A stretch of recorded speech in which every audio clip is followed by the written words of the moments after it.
Hey everyone, this is Quinn Pettifer with the Gazette, and you are watching Get to Know Gives Back. This is part of our Gazette Gives Back 2021 program. If you're unfamiliar with the Gazette Gives Back, this is an annual program that supports 40 nonprofits throughout Eastern Iowa that specialize in the human and social services sector. We provide over $500,000 in free advertising credit to these nonprofits to give them the opportunity to tout and build awareness to the amazing services that they provide, as well as grow awareness of their mission and how people can get involved. But one of my favorite segments that we get to do throughout the year is a program called Get to Know Gives Back. And we are very proud to have presenting sponsor Collins Community Credit Union, not only sponsoring this segment, but sponsoring Gazette Gives Back all year round. And today we're going to get to know a little bit more about Boys and Girls Club with Miss Sarah Hoeger. Sarah, how are you? Doing great. Thanks for having me on today, Quinn. Absolutely. So it suffice to say that of all of our nonprofits, you have to be in the top tier in terms of how you had to pivot in 2020, just given the scope of what you do and the interactions that are your mentors with kids provide in a traditional year. So I'm really excited. I'm excited to talk to every one of our nonprofits for Gives Back, but I'm especially excited to talk to you today because I know your work has not stopped throughout pandemic, throughout derecho. You guys have just kept going strong. But let's take a step back for people that are unaware of Boys and Girls Club. Talk a little bit about your mission and the services that you provide. Okay, so our mission is to help youth all across the corridor to reach their full potential. We want to help them to be successful, caring, productive adults. So we do this by providing a youth development program. It's open to all school-age kids. Club activities, they take place after school. They're also all day throughout the summer from 8:30 to 5:30. And then club members, while they're there, receive a hot meal each day. So they get the evening meal during the school year, and then during the summer, then we provide lunch for them.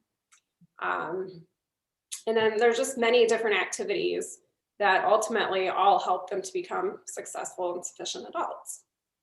We have 6 sites that are located Cedar Rapids, Marion, and Iowa City. So we're excited because actually last year we changed our name to Boys and Girls Clubs of the Corridor when we opened our site in Marion. So that was a very cool way to kick off 2020. Excellent. Well, everything that you just rattled off there, which is just amazing in itself. The programs on any given year is all about that interaction. It's all about gathering. It's all about having staff and volunteers there to provide not only resources, the very basics in terms of just food and shelter and things to do, but that ongoing continued education and skill building and interactions is just so important. All had to be reimagined. I can't even begin to imagine where you would sort through all of that in 2020. So take us through what you were able to do, what you had to maybe suspend. How were you able to pivot last year, and are you taking that work into this year? So for us, we are guests on all of our sites. And so we're in churches and we're in schools. Well, all of these were closed. So essentially that means we were closed. So from March through June last year, we were closed at all of our sites. And what we ended up doing is our staff just kept in touch with the families. They reached out via phone or text or email just to see what were their needs. Did they not have food? Do they need hygiene items, those types of things? So our staff was just very busy over the year making sure that they had all of those things. And so they would go out and make weekly deliveries. And then also educational activities for the kids.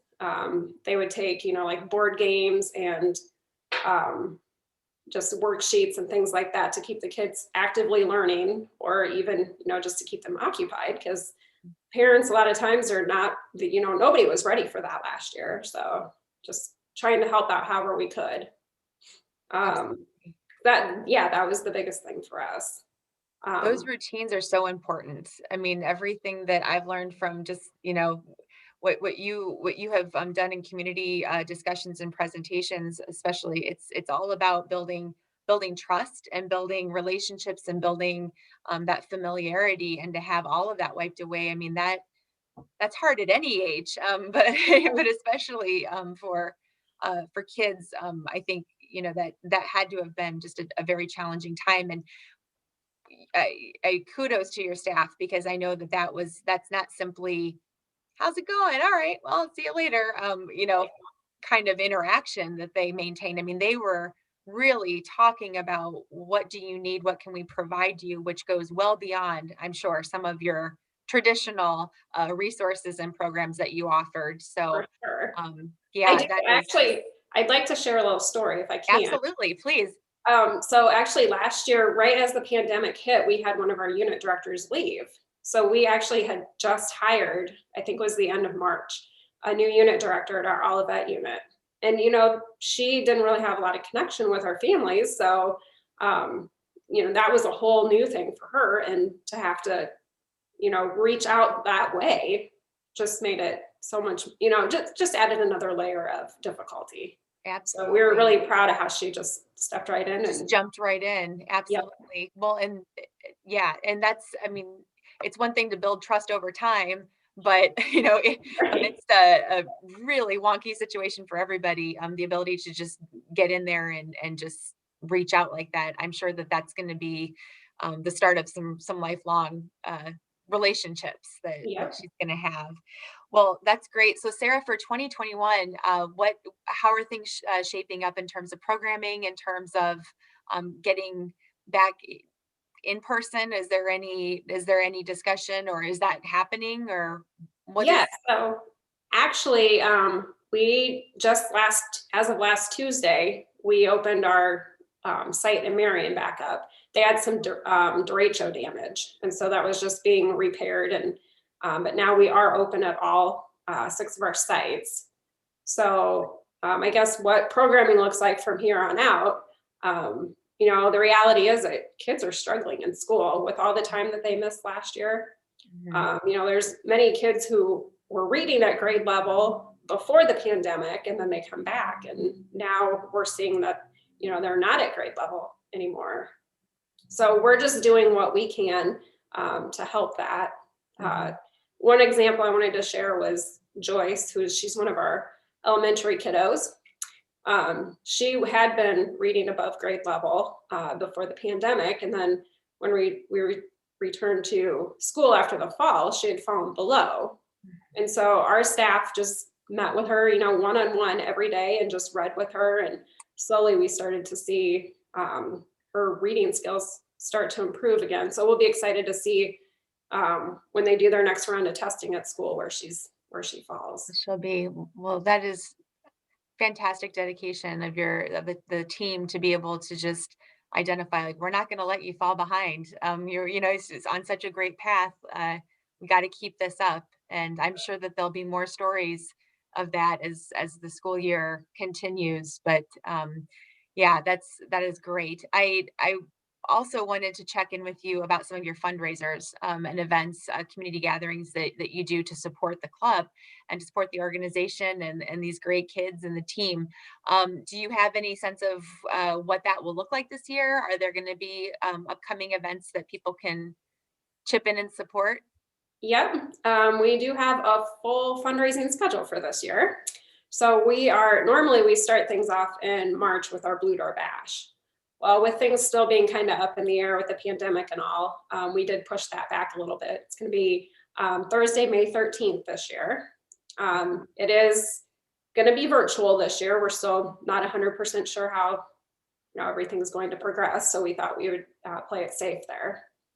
And then Fisherama, that is going to be back this year, and we're going to be back at Robbins Lake. All right. Game plan on August 7th and 8th. I didn't want to ask specifically. I was like, I'm going to let you bring it up, but that is one of my favorites. So I'm so glad to hear that's coming back. Yeah, it's a great community event and family fun, and just everyone gets out and is able to fish for the weekend. So we're happy to have that one back. And then we also have a bags tournament, which was originally, we put that together to support our Iowa City unit. It takes place down at Big Grove in Iowa City, and it is on Friday, August 20th.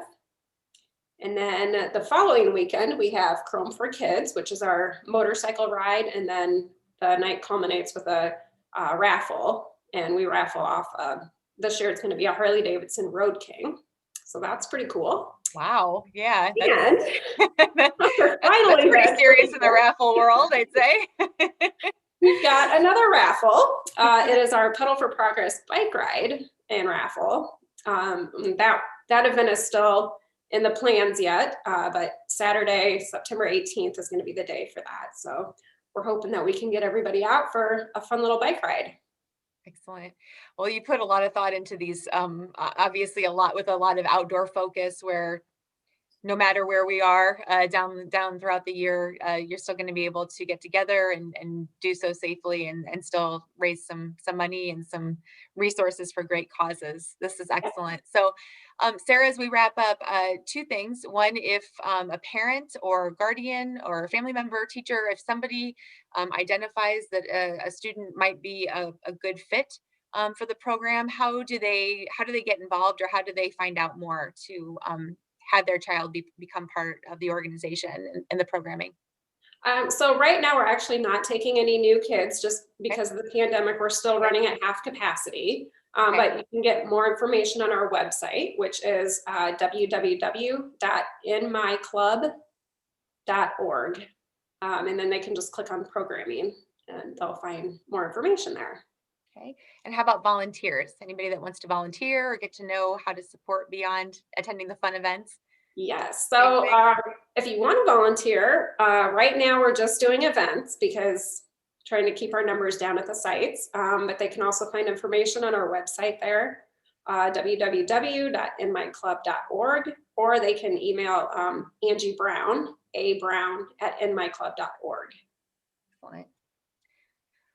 Wonderful. Well, Sarah, thank you so much for joining me today and talking through. I know, like I said at the beginning, everyone's had to shift, whether it be their entire scope or, bits and pieces. And like I said, I don't think there was a piece that you didn't have to reimagine, recalibrate, but you never stopped providing for the kids throughout Eastern Iowa. And we are really proud to to have you guys back in with us throughout Gazette Gives Back 2021. So thank you for all you are doing, and thank the team for us.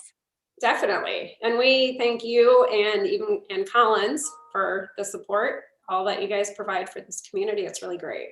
Awesome. So thank you. Thanks, Sarah. And thanks to our viewers for checking out Get to Know Gives Back.